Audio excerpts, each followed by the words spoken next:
ચિંતન અને અર્થશાસ્ત્રનું પશ્ચિમી ચિંતન, આ બે અલગ અલગ સવાલ છે. એક 3 માર્કનો સવાલ છે, બીજો 5 માં પૂછાય, 3 માં પૂછાય, અને એમસીક્યુ આમાંથી અઢળક પૂછાય.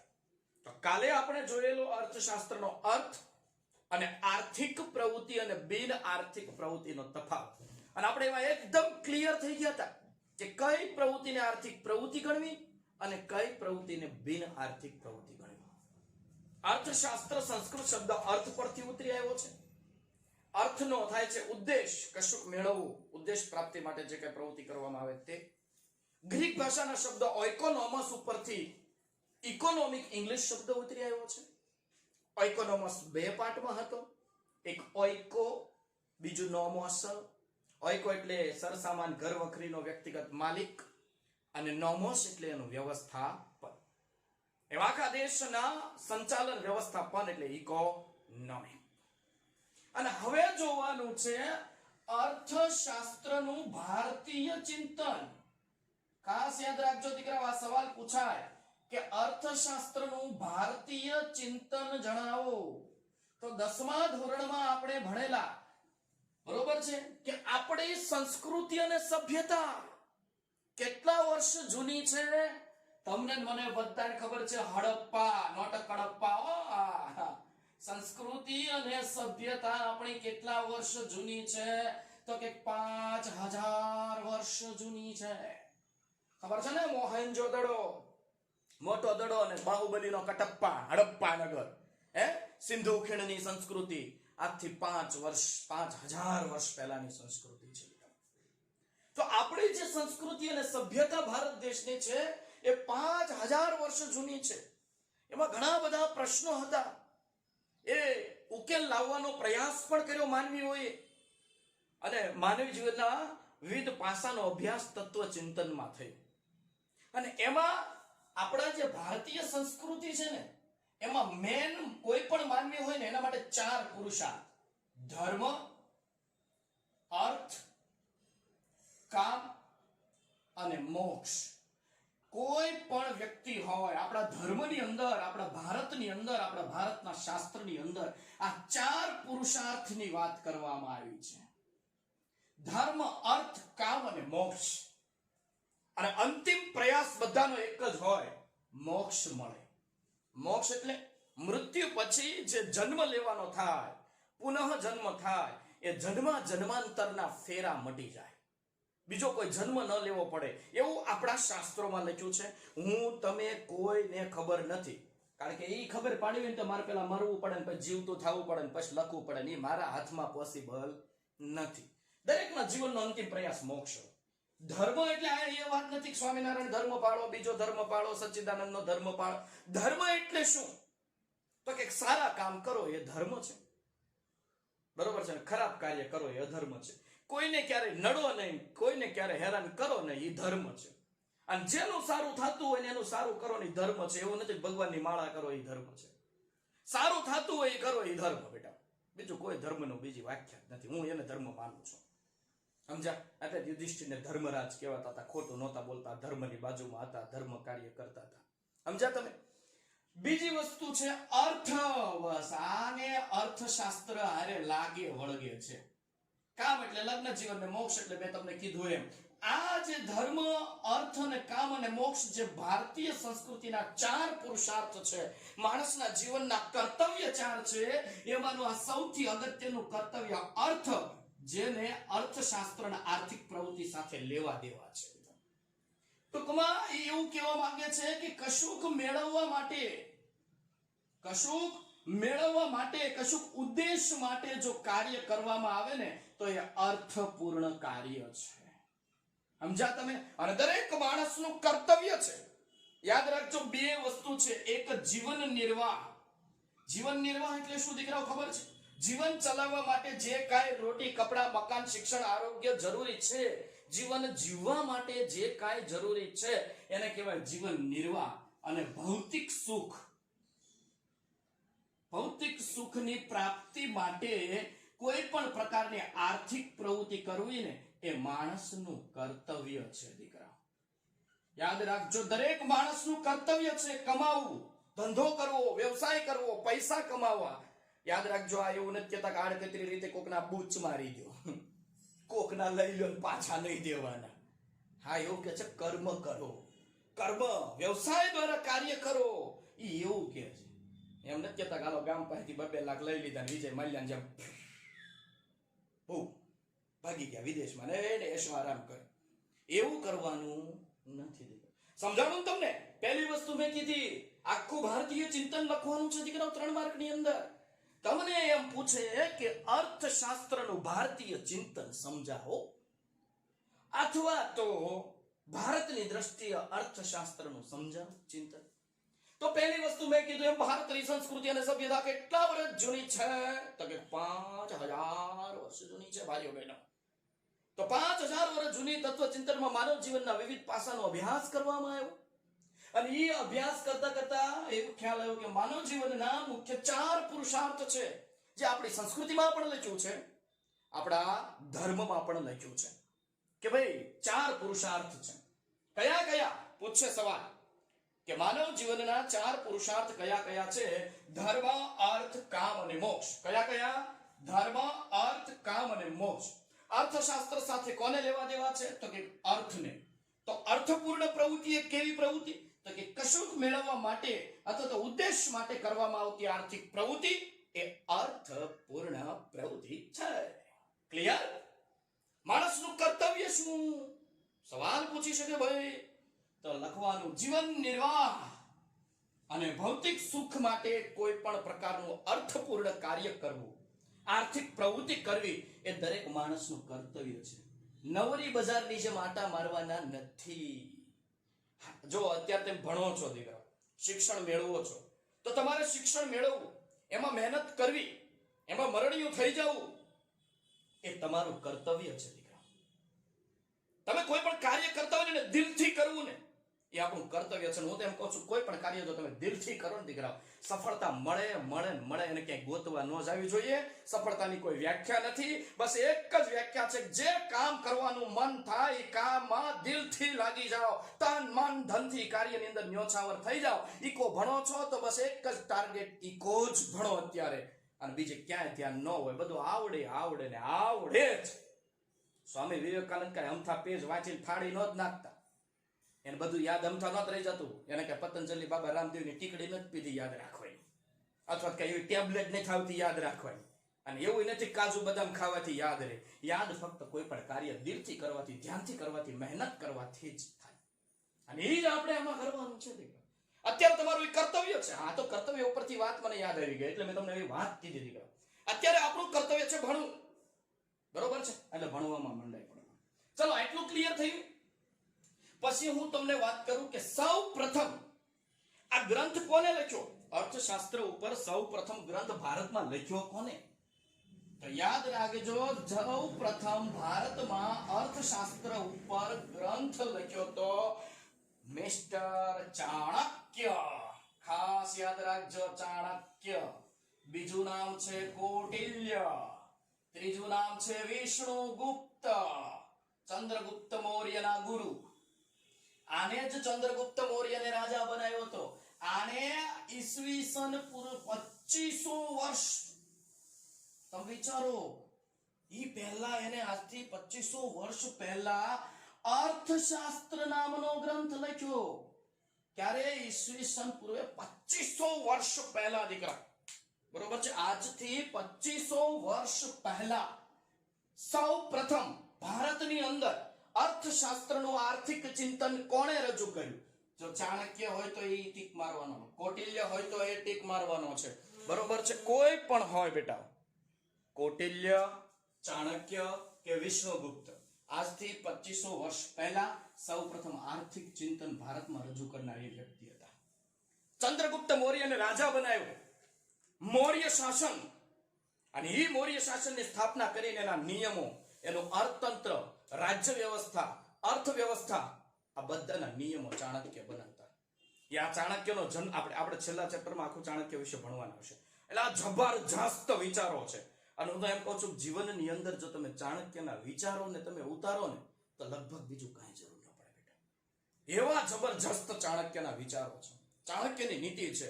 અને જો અત્યારે તમારી પાસે ટાઈમ છે, હું એક સિરિયલ છે ચંદ્રગુપ્ત મૌર્ય, આ નવી નહીં, એનડીટીવી ઇમેજિન ઉપર પેલા સિરિયલ આવતી ચંદ્રગુપ્ત મૌર્ય, એ જોશો તમને ચાણક્યની નીતિ ખબર પડશે. એક સાચો શિષ્ય કેવો હોય એ ખબર પડશે, સાચો ગુરુ કેવો હોય એ ખબર પડશે. અને એ ચાણક્ય જ્યારે જન્મા ને ત્યારે એક દાંત સાથે જન્મા હતા, અને કંઈક ઋષિ મુનિ હોય કંઈક એવી એને ભવિષ્યવાણી કરી હતી કે આ મહાન સમ્રાટ બનશે. અને એ વખતે ત્યાં નંદ વંશના રાજા ધનાનંદ નું શાસન. ધનાનંદ એટલે પીધલી, મોજ જ કરવાની, બસ બીજું કાંઈ નહીં. નૃત્ય કરવાના, મોજ કરવાની, નૃત્ય જોવાના, પ્રજા ઉપર અત્યાચાર કરવાના, કરવેરા લેવાના. એટલે એના પિતા જે છે ચણક ઋષિ, આમ આ રાજાના જે દુશાસનથી કંટાળી ગયા હતા, કુશાસન હતું એનું, પ્રજા ઉપર અત્યાચાર હતા. એટલે એને છે ને દાંત સાથે જન્મ એટલે પેલા તરત દાંત તોડી નાખ્યો પથ્થરથી. ચાણક્ય મારે એને મહાન સમ્રાટ નથી બનાવવો, પણ મહાન સમ્રાટ બનાવનાર બનાવો છે, સર્જક બનાવો છે, જે સુશાસનની સ્થાપના કરે.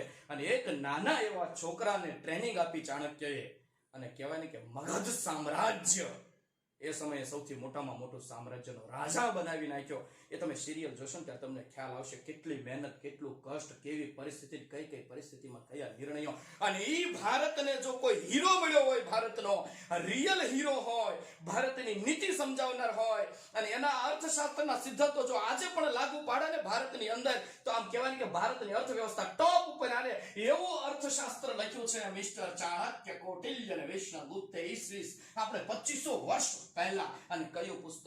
અર્થશાસ્ત્ર પુસ્તક. ખાસ યાદ રાખજો. એને માનવ જીવનના વિવિધ એ અર્થશાસ્ત્રની વ્યાખ્યા આપે છે કે મનુષ્યની વૃત્તિ અર્થ છે. સમજો, મનુષ્યની વૃત્તિ અર્થ છે. સમજાવું છું હમણાં વ્યાખ્યા. મનુષ્યની વસવાટ વાળી ભૂમિ, આપણે શોર્ટમાં લખીએ, વસવાટ વાળી ભૂમિ પણ અર્થ છે. વસવાટ વાળી ભૂમિ પણ અર્થ છે. ખાસ યાદ રાખજો. મનુષ્યની વૃત્તિ અર્થ છે. મનુષ્ય જે ભૂમિ પર રહે છે એ વસવાટ વાળી ભૂમિ પણ અર્થ છે. એ ભૂમિના લાભ અને પાલનના ઉપાયો દર્શાવતું શાસ્ત્ર. ઉપાયો દર્શાવતું શાસ્ત્ર એટલે અર્થશાસ્ત્ર. વ્યાખ્યા બાકી કરવાની છે, હવે હું કરાવું છું, ટેન્શન લેવાનું નહીં. મનુષ્યની વૃત્તિ અર્થ છે એટલે અત્યારે તમે કોઈ પણ વ્યક્તિને જોઈ લો, હું જોતું હોય? પૈસા, નાણાં, આર્થિક પ્રવૃત્તિ, કામ, કે મને કામ મળે, હું પૈસા કમાઉં અને પરિવારને વ્યવસ્થિત ચલાવું. એટલે કોઈ પણ મનુષ્ય હોય ને એની વૃત્તિ છે ને, વૃત્તિ, ઈચ્છા, એ અર્થ હોય. એટલે એ ચાણક્ય ચોખ્ખા શબ્દોમાં લખ્યું છે કે મનુષ્યની વૃત્તિ અર્થ છે. એટલે અર્થ, પૈસા કમાવા માટેની, આ અર્થની વાત છે. આપણે હમણાં જોયો ને એ અર્થની વાત છે કે મનુષ્યની વૃત્તિ અર્થ છે. મનુષ્ય જે ભૂમિ ઉપર રહે છે એ મનુષ્યની વસવાટ વાળી ભૂમિ પણ અર્થ છે. હવે તમને એમ થાય ભૂમિ કેમ અર્થ? તમે મકાન ક્યાં બનાવો? ભૂમિ ઉપર. આર્થિક પ્રવૃત્તિ ક્યાં કરો? ભૂમિ ઉપર. ખેતી ક્યાં કરો? ભૂમિ ઉપર. ફેક્ટરી ક્યાં બનાવો? ભૂમિ ઉપર. વાહનો ક્યાં ચલાવો? ભૂમિ ઉપર. પાણી ક્યાંથી મેળવો? ભૂમિ ઉપર. તો ભૂમિ અંદર, મૂળ તો ભૂમિ. એટલે ત્યાંથી જ આપણને અર્થોપાર્જનની પ્રક્રિયા થાય છે, ત્યાંથી જ આપણને પૈસા મળે છે. એટલે એને કીધું વસવાટ વાળી ભૂમિ પણ અર્થ છે. અને ઈ ભૂમિના લાભ અને પાલનના ઉપાયો દર્શાવતું શાસ્ત્ર. હવે આટલી બધી મદદગાર ભૂમિ છે, એનો લાભ કઈ રીતે લેવો, એનું પાલન કઈ રીતે કરવું, એના જે કઈ ઉપાયો દર્શાવતું કોઈ પણ શાસ્ત્ર હોય, વિષય હોય કે લખાણ હોય ને, એને કહેવાય અર્થશાસ્ત્ર. સમજાણું? એક વખત રિવિઝન કરાવી દઉં. મનુષ્યની વૃત્તિ અર્થ છે. મનુષ્યના વસવાટ વાળી ભૂમિ પણ અર્થ છે. અને એ ભૂમિના લાભ અને પાલનના ઉપાયો દર્શાવતું શાસ્ત્ર. વૃત્તિ અર્થ, ભૂમિ અર્થ. એ જ મનુષ્યની વૃત્તિ અર્થ છે, એ જ મનુષ્ય ભૂમિ ઉપર રહે એટલે વસવાટ વાળી ભૂમિ પણ અર્થ. તો જે આપણને આટલું બધું અર્થ આપે છે એનો લાભ અને પાલન તો કરવું જ પડે. તો લાભ અને પાલનના ઉપાયો દર્શાવતું શાસ્ત્ર એટલે અર્થશાસ્ત્ર. અને માનવ જીવનના વિવિધ પાસા રચ્યા છે. માનવ કલ્યાણની વાત કરી છે અને એને છે ને નીતિ શાસ્ત્રને સાથે જોડ્યું છે. યાદ રાખજો, કોના અર્થશાસ્ત્ર ને નીતિશાસ્ત્ર સાથે જોડાયેલું છે. આને એમ કીધું છે કે અનીતિ ક્યારેય નહીં. તમારા પોતાના પૈસા કમાવા હાટું થઈને તમે અનીતિ કરો, ના ચાલે ભાઈ. બીજાને હેરાન કરી તમે તમારા પૈસા કમાવો, ના ચાલે ભાઈ. સમજ્યા તમે? નીતિશાસ્ત્રની વાત કરી છે એને. અર્થશાસ્ત્રને નીતિશાસ્ત્ર સાથે જોડે છે. અને એને જે માર્ગદર્શન આપ્યું ને લગભગ સમૂહને માટે આપ્યું છે. પ્રજા માટે, પ્રજાના સમૂહ માટે. કોઈ સિંગલ વ્યક્તિ માટે એને માર્ગદર્શન નથી આપ્યું. પ્રજાના સમૂહ માટે. કારણ કે એ સમયે તો શું હતું? રાજાશાહી હતી. તો રાજાશાહી રાજ્ય વ્યવસ્થા. અને ત્યારે કઈ આવા લોખંડના કારખાના નહોતા, મોટર કાર બનતી નહોતી, મોટા ફેક્ટરી હતા નહીં, ખેતી સિવાય લગભગ કાંઈ હતું નહીં. ગૃહ ઉદ્યોગ નાના નાના હતા. પણ કામ મોટે ભાગે કયું હતું? ખેતીને લગતું હતું. એટલે બરાબર સમજો દીકરાઓ, એને જે માર્ગદર્શન આપ્યું છે ને, એને જે માર્ગદર્શન આપ્યું છે એ રાજાશાહી રાજ્ય વ્યવસ્થા અને કૃષિ પ્રધાન અર્થવ્યવસ્થા. આ સવાલ પૂછાઈ શકે કઈ બે બાબતોનું, કઈ બાબતે માર્ગદર્શન આપ્યું છે કૌટિલ્ય? કારણ કે ત્યારે કોઈ ઉદ્યોગ નહોતા, સેવા ક્ષેત્ર એટલું બધું નહોતું, એટલે આ બાબતોને લઈને અર્થશાસ્ત્રની અંદર બધું માર્ગદર્શન આપ્યું છે દીકરા. અને એને શેની સાથે સંબંધ છે? નીતિશાસ્ત્રની. કોઈ પણ વ્યક્તિએ ક્યારે નીતિ નથી ચૂકવાની, નીતિથી પૈસા કમાવાના છે, અનીતિ નથી કરવાની. કોઈ પણ આર્થિક પ્રવૃત્તિ કરવામાં નીતિ રાખવાની છે, નીતિ સાથે જોડાયેલું છે. તો યાદ રાખજો કઈ બે બાબતો સાથે માર્ગદર્શન આપ્યું છે અર્થશાસ્ત્રમાં? તો કે રાજાશાહી રાજ્ય વ્યવસ્થા. વાંચજો, બહુ મસ્ત અર્થશાસ્ત્ર છે, મેં અમુક ટકા વાંચ્યું છે. અને કૃષિ આધારિત અર્થવ્યવસ્થા. આ બેને લગતું માર્ગદર્શન આપ્યું છે. કારણ કે મગધ સામ્રાજ્યમાં રાજાશાહી વખતે એ બે જ હતું, આજથી 2500 વર્ષ પહેલા. તો આ ભારતીય ચિંતનની વાત થઈ ગઈ. ક્લિયર આ મુદ્દો? યસ યા નો? ક્લિયર ને આ મુદ્દો?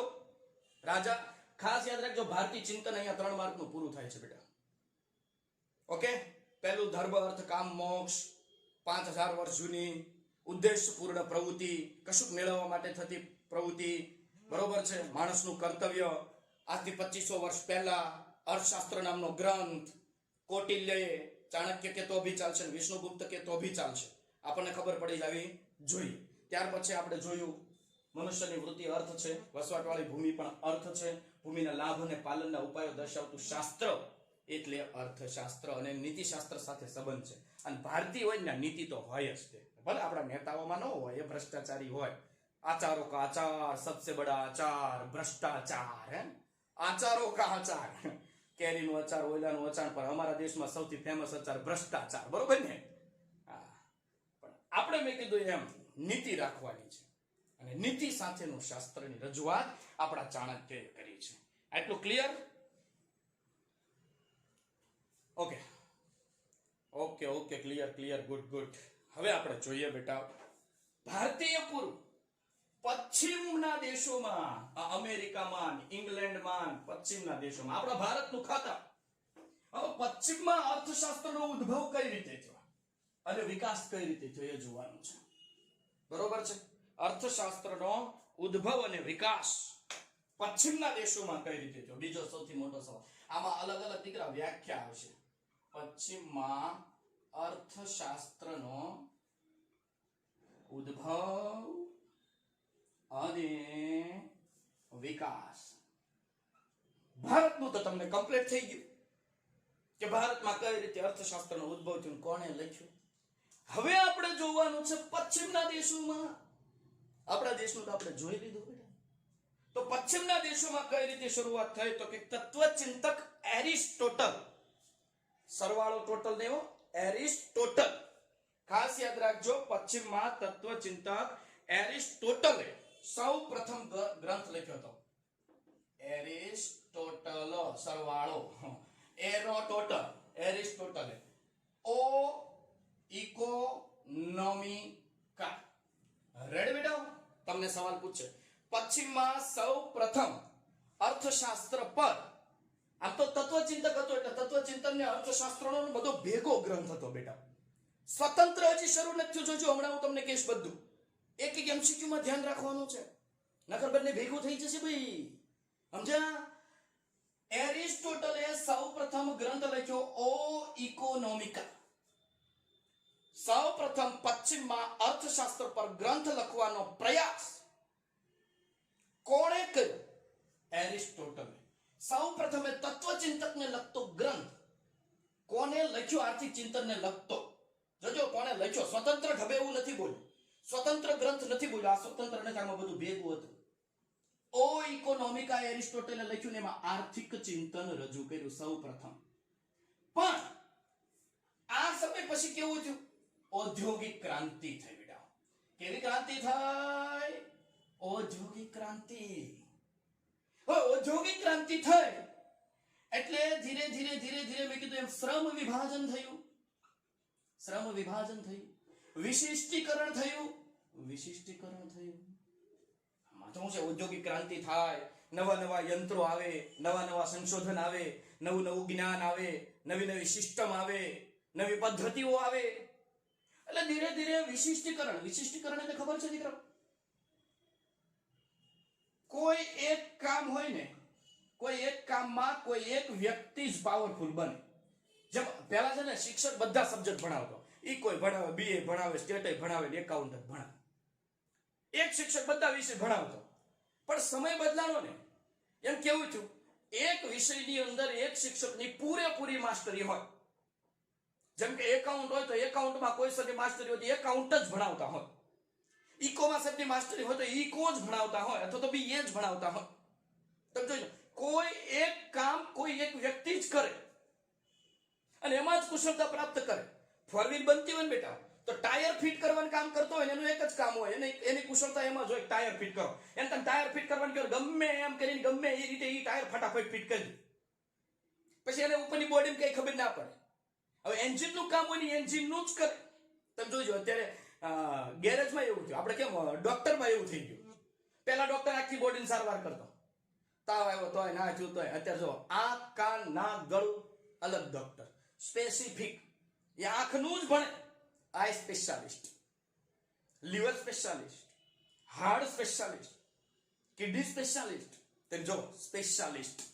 સમજાણું તમને? વિશિષ્ટીકરણ એટલે કોઈ એક કામમાં વિશિષ્ટ આવડત કોઈ એક વ્યક્તિ દ્વારા એ જ કામ કરવામાં આવે ને એમાં જ કુશળતા પ્રાપ્ત કરવામાં આવે. એને બીજી કાંઈ ન ખબર હોય અને એના કામમાં પરફેક્શન. આવું થઈ ગયું અત્યારે ઉદ્યોગ ધંધામાં. આ જ ચાલે છે વિશિષ્ટીકરણ. તમને જે કામ સોંપ્યું તમે બેસ્ટ રીતે કરો, તમારે એ જ કામ કરવાનું, બીજું નહીં. હવે એક કામ આટલા વર્ષોથી કરતા હોય એટલે તમારે કેવું પેલું થાય. સમજાય તમે? આવડત આવી જાય. તો શ્રમ વિભાજન થયું, વિશિષ્ટીકરણ થયું. પહેલા શું છે? અર્થશાસ્ત્રનો અભ્યાસ છે ને એક સામાજિક વિજ્ઞાન તરીકે કરવામાં આવતો હતો, સમાજશાસ્ત્ર તરીકે કરવામાં આવતો હતો, રાજ્યશાસ્ત્ર તરીકે એક ભાગ તરીકે કરવામાં આવતો હતો. પણ ઔદ્યોગિક ક્રાંતિ થઈ. પહેલા કોઈ પણ વિષય હોય, જેમ કે અર્થશાસ્ત્ર, સમાજશાસ્ત્ર, રાજ્ય, તો તર્કના આધારે આ બધા વિષયો લખવામાં આવતા બેટા, કલ્પનાના આધારે. હવે તર્ક અને કલ્પનાની જગ્યાએ વૈજ્ઞાનિક રીતે પ્રયોગ કરવામાં આવે. તમને શું લાગે? અર્થશાસ્ત્ર ફાકા છે, એ ફેકમ ફેક બોલાવે, અર્થશાસ્ત્રીઓને મજા આવે એમ લખી નાખે. અર્થશાસ્ત્રીઓને એમ થયું ફલાણું દીકરું લખી નાખો, બેરોજગારી વિશે લખી નાખો, ગરીબી વિશે લખી નાખે એમ. અરે ના ભાઈ ના, આમાં હવે ગપ્પા ના ચાલે. આવા કેવું હોય હું તમને કહું. પ્રયોગો કરવામાં આવે, નિરીક્ષણ કરવામાં આવે, સર્વે કરવામાં આવે, ચકાસણી કરવામાં આવે. હવે આમાં તર્કને કોઈ સ્થાન નથી, આમાં પ્રયોગને સ્થાન છે. અને પ્રયોગ કરીને પછી આમાં લખવામાં આવે છે. એટલે અત્યાર સુધી એક વિષયના ભાગ તરીકે અર્થશાસ્ત્રનો અભ્યાસ થતો હતો દીકરા, બરોબર છે? તો જેવી રીતે મેં કીધું એમ ભૌતિક વિજ્ઞાનનું વિશિષ્ટીકરણ થયું, કામનું વિશિષ્ટીકરણ થયું, એવી રીતે સામાજિક વિજ્ઞાનનું વિશિષ્ટીકરણ થયું, માનવના વર્તનના અભ્યાસનું વિશિષ્ટીકરણ થયું. અને ધીરે ધીરે ધીરે ધીરે કલ્પના આધારિત જે પદ્ધતિ હતી એની જગ્યાએ પ્રયોગ અને ચકાસણી આધાર આવી. નીતિશાસ્ત્રના એક ભાગ તરીકે અર્થશાસ્ત્રનો અભ્યાસ થતો હતો, હવે એ પણ દૂર થઈ ગયો, સ્પેશિયલ એક વિષય તરીકે. યાદ રાખજો, અત્યાર સુધી અર્થશાસ્ત્રનો એક બીજા વિષયના ભાગ તરીકે અભ્યાસ થતો હતો. પણ પછી એમ લાગ્યું કે સાલું અર્થશાસ્ત્ર એક અલગ વિષય છે, એ તો વિશિષ્ટીકરણ છે. મેં કીધું એમ ઔદ્યોગિક ક્રાંતિ થઈ, મોટા પાયે ઉત્પાદન થવા માંડ્યું. હવે મોટા પાયે ઉત્પાદન થવા માંડ્યું એટલે મોટા યંત્રો જોઈએ, મોટા મોટા યંત્રો આવ્યા, મોટા પાયે ઉત્પાદન થવા માંડ્યું, જંગી મૂડી રોકાણ થયું. એટલે કેટલાક નવા આર્થિક પ્રશ્નો ઉદ્ભવ્યા. અને એમાં એક પ્રશ્ન સૌથી અગત્યનો ઉદ્ભવ્યો કે આ આર્થિક સંપત્તિમાં, બધા દેશની આર્થિક સંપત્તિમાં વધારો કઈ રીતે થતો હશે. પ્રશ્ન ઉદ્ભવ્યો કે આર્થિક સંપત્તિમાં, બધા દેશોની સંપત્તિમાં વધારો કઈ રીતે થતો હશે. કારણ કે મેં કીધું એમ ઔદ્યોગિક ક્રાંતિ થઈ, મોટા પાયે મૂડીરોકાણ થયું, મોટા યંત્રો આવ્યા, મોટા પાયે ઉત્પાદન થવા માંડ્યું, એટલે દરેક દેશની સંપત્તિમાં વધારો થયો. તો સંપત્તિમાં વધારો કઈ રીતે થતો છે એ પ્રશ્ન ઉપર બધાએ ફોકસ કર્યું, અને એમાં સૌ પ્રથમ એડમ સ્મિથ 1776, ખાસ યાદ રાખજો, સૌ પ્રથમ આર્થિક ચિંતન કોને રજૂ કર્યું? તો કે એરિસ્ટોટલે. પણ એક સ્વતંત્ર વિષય તરીકે આર્થિક ચિંતન કોને રજૂ કર્યું? Adam Smith. બરાબર સમજો. એરિસ્ટોટલે કયો ગ્રંથ લખ્યો તો? ઓ ઇકોનોમિકા. અને એડમ સ્મિથે કયો ગ્રંથ લખ્યો તો? એના વિશે આપણે ભણવાનું છે. બરોબર છે. તો એને 1776 માં એડમ સ્મિથે એક નવું પુસ્તક રજૂ કર્યું. યાદ રાખજો, ઈસવીસન 1776 માં એક પુસ્તક, આમ લાંબુ નામ છે, ટૂંકમાં એને કહેવાય છે વેલ્થ ઓફ નેશન. શું કહેવાય છે? Wealth of nation. પુસ્તકનું નામ યાદ રાખવાનું છે. સૌ પ્રથમ એક સ્વતંત્ર વિષય તરીકે અને વૈજ્ઞાનિક ઢબે અર્થશાસ્ત્રનો અભ્યાસ કરવાનું બહુમાન કોના ફાળે જાય છે? તો ખાસ યાદ રાખવાનું છે એડમ સ્મિથ દાદાન્યા. કયા દાદાન્યા? સ્મિથ દાદા. આપણે દાદા કહેવાય ને, દાદાના દાદાના પડદાદા છે આ બધા. સમજ્યા? એડમ સ્મિથે 1776. હવે યાદ રાખવાની ટેકનિક કહું તમને. સ્મિથ 1776 અને સંપત્તિનું અર્થશાસ્ત્ર. સંપત્તિનું અર્થશાસ્ત્ર. સવાલ એવો પૂછે કે અર્થશાસ્ત્રને સંપત્તિનું અર્થશાસ્ત્ર તરીકે કોણે રજૂઆત કરી? એડમ સ્મિથે. એડમ સ્મિથે કઈ બુક લખી? Wealth of nation. સૌ પ્રથમ સ્વતંત્ર અને વૈજ્ઞાનિક ઢબે અર્થશાસ્ત્રનો એક વિષય તરીકે અભ્યાસ કોણે શરૂ કર્યો? Adam Smith. સંપત્તિનું અર્થશાસ્ત્ર. હવે જોજો, આ એડમ સ્મિથે સૌ પ્રથમ અર્થશાસ્ત્ર ઉપર એક અલગ બુક લખી, અર્થશાસ્ત્ર વિશે એક અલગ માહિતી આપી, અર્થશાસ્ત્ર વિશેની રજૂઆત કરી. તો એ વ્યાખ્યા શું આપે છે? સમજવા જેવી વ્યાખ્યા છે. યાદ રાખજો. હા, અવાજનો પ્રોબ્લેમ છે એમ હર્ષભાઈ? અવાજ નથી આવતો બરાબર? ઓકે, કેટલાને બરાબર અવાજ નથી આવતો? કોઈને છે એવું કે આવે છે? ઓકે છે. અવાજ ઓકે હોય તો ઓકે લખીને મોકલો ને મને જરા, એટલે ખ્યાલ આવે. ઓકે જ છે. તો હર્ષભાઈ તમે કંઈક અંદર સેટિંગ કરો ને એપ્લિકેશન માંથી, બાકી બધાને જો ઓકે આવે છે. અને રેડી ચાલે છે ને? આવડે છે ને બધું? આમ ક્લિયર થતું જાય છે ને? ન થતું હોય ને આપણે બે ઝીઝક તમ તારા, આ પછી સવાલ પૂછી જ લેવાના છે. ટીક માર્ક કરીને રાખજો તમ તારે. ઓકે, અવાજ આવે છે. તો હર્ષભાઈ તમે ત્યાં એપ્લિકેશન માંથી અંદર કંઈક સેટિંગ કરો. ઓકે, ચાલો સેટિંગ કરો ફટાફટ. તો અર્થશાસ્ત્ર વિશે એક વ્યાખ્યા આપે છે કે સંપત્તિનું અર્થશાસ્ત્ર છે ને એવું માને છે કે ઉત્પાદક શ્રમ દ્વારા, તેઓ એવું માને છે કે ઉત્પાદક શ્રમ દ્વારા ઉત્પન્ન થયેલ, ખાસ યાદ રાખજો, ઉત્પાદક શ્રમ દ્વારા ઉત્પન્ન થયેલા ભૌતિક સંપત્તિના ઉત્પાદન, વપરાશ અને વિનિમયનો અભ્યાસ કરતું શાસ્ત્ર. વિનિમયનો અભ્યાસ કરતું, સમજાવું છું વ્યાખ્યા, તમતા ટેન્શન નહીં. શાસ્ત્ર એટલે અર્થશાસ્ત્ર. આ જે એડમ સ્મિથ છે ને, એને અર્થશાસ્ત્રને સામાજિક વિજ્ઞાનનો દરજ્જો આપ્યો છે. એવું કે છે કે અર્થશાસ્ત્ર માનવીના વર્તનનો, માનવીના આર્થિક વર્તનનો અભ્યાસ કરતું આ એક પ્રકારનું સામાજિક વિજ્ઞાન છે. સવાલ એમસીક્યુ નીકળે આમાંથી. સામાજિક વિજ્ઞાનનો દરજ્જો કોને આપ્યો? Adam Smith. સંપત્તિનું અર્થશાસ્ત્ર એવું કોણે કીધું? Adam Smith. કયો ગ્રંથ લખ્યો? Wealth of nation. ક્યારે લખ્યો? 1776. સ્મિથ 1776. સ્મિથ 1776 અને સંપત્તિનું સ્મિથભાઈ. બરોબર છે? સ્મિથભાઈ યાદ રાખવાનું. સંપત્તિ સ્મિથ 76 17. રેડી? એટલે ભૂલાય નહીં. વેલ્થ ઓફ નેશન અને સામાજિક વિજ્ઞાન આવ્યો. કારણ કે જે અલગ અલગ વ્યાખ્યા આવશે ને એમાં કોઈ કેમ કે છે વાસ્તવલક્ષી વિજ્ઞાન છે, કોઈ કેમ કે છે આ સમાજની જરૂરિયાતને લગતું વિજ્ઞાન છે. તો સામાજિક વિજ્ઞાન કોણે કીધું? તો કે સ્મિથે. ક્યારે કીધું? 1776 માં. કયો ગ્રંથ લખ્યો? Wealth of nation. ક્લિયર? હવે વ્યાખ્યા સમજાવો. એડમ સ્મિથ અર્થશાસ્ત્રની એવી વ્યાખ્યા આપે છે દીકરાઓ કે અર્થશાસ્ત્ર એ સંપત્તિનું શાસ્ત્ર છે. અર્થશાસ્ત્ર એ સંપત્તિનું અર્થશાસ્ત્ર છે, જેમાં એ તો ખબર પડી કે સંપત્તિને લગતું છે, જેમાં ઉત્પાદક શ્રમ દ્વારા, હવે અત્યારે હું શ્રમ જ કરું છું અને ઉત્પાદન કરું છું. કઈ રીતે? અત્યારે હું શિક્ષણની સેવાનું ઉત્પાદન કરું છું, પણ આ એ ભૌતિક કે છે. સમજ્યા? આમાં એને ફક્ત ભૌતિક સંપત્તિની વાત કરી છે કે ઉત્પાદક શ્રમ દ્વારા કોઈ પણ વ્યક્તિ કોઈ વસ્તુનું ઉત્પાદન કરે ત્યારે શ્રમ કરતો હોય. જેમ કે ખેડૂત ખેતી કરે તો એ ઉત્પાદક શ્રમ છે, એના દ્વારા ઘઉં, બાજરી, જુવાર, મકાઈ, ગાજર, ટમેટા જે કાંઈ ઉત્પન્ન કરે એ. બરોબર છે?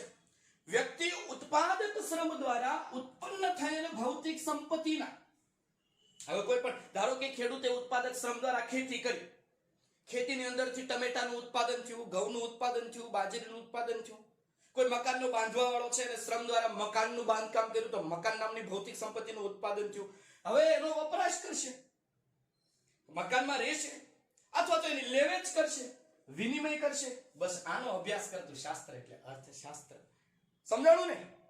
કે ઉત્પાદક શ્રમ દ્વારા ઉત્પન્ન થયેલ, બરોબર છે, ઉત્પાદક શ્રમ દ્વારા ઉત્પન્ન થયેલ ભૌતિક સંપત્તિના, કોઈ પણ ભૌતિક સંપત્તિ. હવે ટમેટાનું ઉત્પાદન થયું, આપણે વપરાશ કરી, ખાધું, કેવી મજા આવી, ભારે મજા આવી ગયો ભાઈ, હે, વિનિમય કર્યો, વેચા તો પૈસા મળ્યા, એના દ્વારા બીજી કોઈ વસ્તુ લીધી, વિનિમય થયો. દીકરા સમજ્યા તમે? તો શું વ્યાખ્યા આપે છે એડમ સ્મિથ? અર્થશાસ્ત્ર એ સંપત્તિનું શાસ્ત્ર છે. ઉત્પાદક શ્રમ દ્વારા, એવું માને છે કે ઉત્પાદક શ્રમ દ્વારા ઉત્પન્ન થયેલ ભૌતિક સંપત્તિના ઉત્પાદન, વપરાશ, જે ઉત્પાદન થયું છે એની વપરાશ થવાની છે, વપરાશ નહીં થાય તો કોઈ બીજાને વેચશું, અને વિનિમયનો અભ્યાસ કરતું શાસ્ત્ર એટલે અર્થશાસ્ત્ર. આને કીધું છે આ સામાજિક વિજ્ઞાન છે. અને આને જો નીતિશાસ્ત્ર અરે કાંઈ લેવા દેવા નથી. નીતિશાસ્ત્ર સાથે લેવા દેવા આપણા અર્થશાસ્ત્રને છે, આને કાંઈ નથી. જો કે માનવ કલ્યાણની વાત કરી છે, માનવીના આર્થિક વર્તનની વાત કરી છે, પણ નીતિશાસ્ત્ર અરે આને કાંઈ લેવા દેવા છે નહીં. અને આને સામાજિક વિજ્ઞાનનો દરજ્જો આપ્યો છે, સ્વતંત્ર ઢબે શરૂ કરી છે.